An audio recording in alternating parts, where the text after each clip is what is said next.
What's up everyone, I'm Dan and thanks to NeoHype and Xseed Games for the review copy of the 100-line Last Defense Academy on the Nintendo Switch. If you're new here, make sure you subscribe to stay up to date with reviews like these and more, and with that said, let's get into this. From the creative minds of Katsutaka Kodaka and Kotaro Ochikoshi, Last Defense Academy is a genre-blending adventure that fuses visual novel storytelling and tactical turn-based battles. At its core, the 100-line is a twisted coming-of-age story dressed in stylish anime aesthetics and woven with the unsettling DNA of Danganronpa.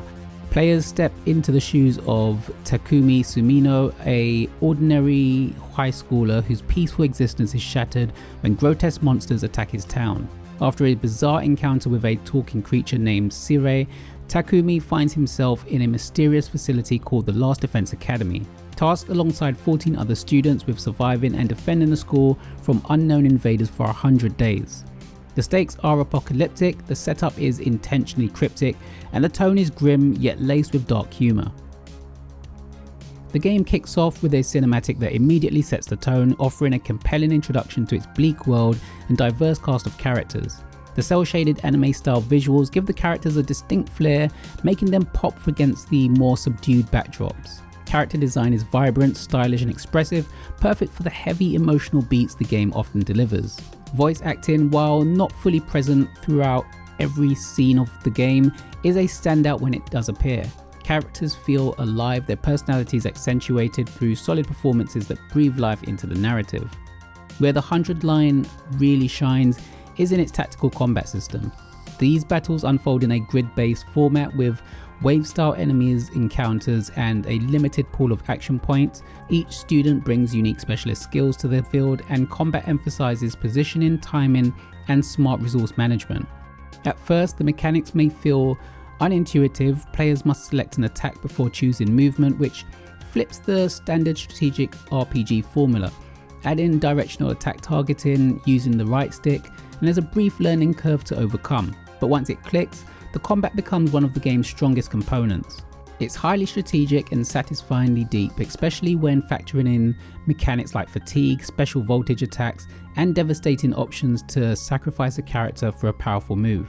Figuring out which characters to use and how to optimize their abilities makes for engaging gameplay, forcing players to think spatially and strategically. The enemies are varied enough, although sometimes feel like fodder to the main boss or sub-boss enemies, but with constant need to add strategy to the fight, it keeps things interesting. Between battles, players spend their time exploring the academy, crafting items, and most importantly, building relationships. This free time allows bonding with characters, which improves Takumi's academic stats and unlocks further progression in both story and combat. There's even a board game style exploration feature when you explore the outside of the school to find items, and VR training modes to shake up the routine. However, the 100-line can be very text heavy. Much of the story is delivered in visual novel format and not all of it is voice acted. While fans of narrative driven games may appreciate the deep lore and character development, others might find the story to combat ratio a bit jarring. Some chapters can feel like slugs between the fun of tactical battles, especially if you're itching to dive back into the combat. True to its roots, the game leans hard into themes of sacrifice, psychological pressure, and the loss of innocence.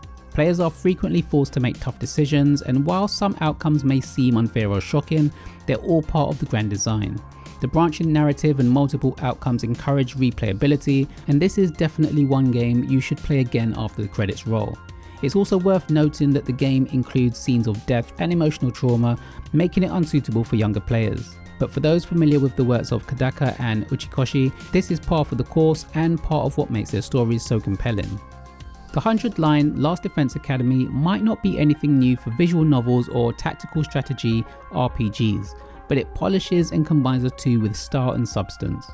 I was surprised by how great the game looked and played. The battles are addictive, the characters are compelling, and the story is full of twists. While the pacing can drag and the narrative occasionally overindulges itself, the game as a whole is a successful blend of mystery, despair, and strategy. If you're a fan of Danganronpa or 13 Sentinels, this is one to check out. Just be prepared to read a lot and don't get too attached to everyone. In the 100-line, survival always comes at a cost. The 100 line Last Defense Academy is out now on the Nintendo eShop, priced at $49.99 in the UK and $59.99 in the US. Have you played this one yet, and what do you think about it? Big thanks to you all for watching. Hope you enjoyed the review. Don't forget to hit the like button if you like the review, and until next time.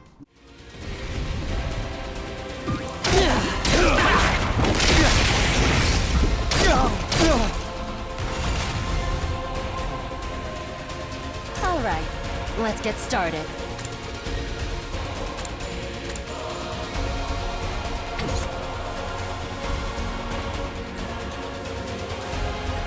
Let's do this!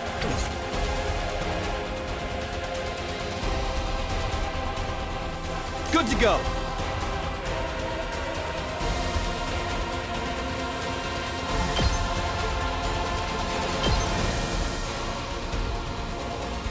Take that!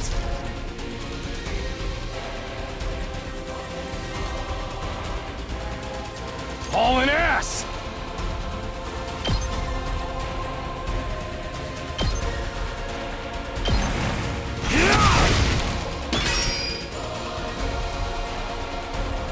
Time to move.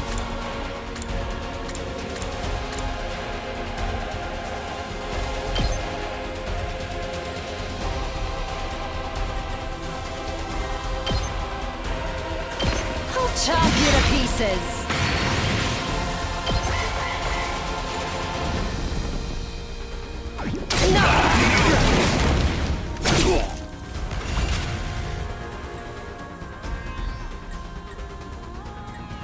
Full throttle!